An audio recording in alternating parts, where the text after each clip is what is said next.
This really could be one of the greatest scoring race comebacks in the history of the NHL. Thanksgiving 2023, Connor McDavid, the best hockey player on the planet, has 16 points. 15 points back of the league lead, uncharacteristic. His Edmonton Oilers are not only struggling, but they're the laughingstock of the NHL. You probably already know the Oilers made a comeback, 16 straight wins, and are now in playoff position. But McDavid is making a comeback of his own, and he's on the verge of completing it. And my dear subscribers, when you consider how long it took and everything that happened since, this really is the stuff of legends. Think about it, this season, fans tuned in to watch this team play the bottom-dwelling San Jose Sharks because they thought it would be funny. McDavid had been rushed back from injury to play in an outdoor game, and the Oilers suffered for it.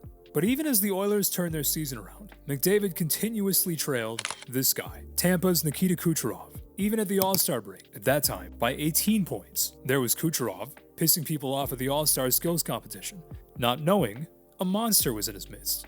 McDavid would win that skills competition, but more importantly, he was about to go on an absolute tear. Through late February, he had 6 straight multi-assist games in a row, posting 22 assists across 27 regulation periods. And by early March, he'd closed the points gap down to 6 points, with multiple games in hand on league scoring leaders, still Kucherov and Nathan MacKinnon out in Colorado. And he's done it all almost exclusively passing the puck. So I've decided I'm just to see how many assists I can get. So that's the focus. I'm not going to shoot the puck anymore. Funny as it is, McDavid is on pace for 105 assists this season, which hasn't been done since 1991 when Wayne Gretzky put up 122 for the Los Angeles Kings. Just look at March 5th, 2 assists on the late tying goal and the overtime winner against a tough Boston team. Where does this rank on the individual level? It's unlikely anything will ever touch the story of Mario Lemieux in 1993. Coincidentally, Lemieux, like McDavid, was 27 years old at the time. After revealing to the hockey world that he'd been diagnosed with Hodgkin's lymphoma,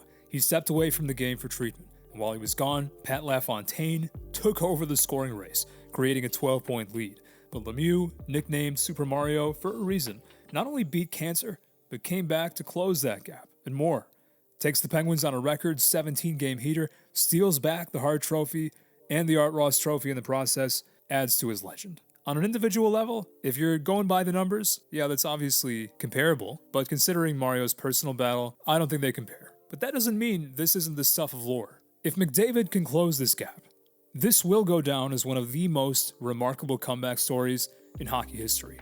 Not just on the team level, but on the individual level too. And if he can close it out with his first Stanley Cup held high over his head, McDavid can take all the accolades and get the playoff monkey off his back. The fans in Edmonton have been waiting since 1990. Do you think this is McDavid's year? Let me know. If you like this video, please do like, comment, and subscribe, and hopefully I'll catch you in the next one. This is Charlie, signing off.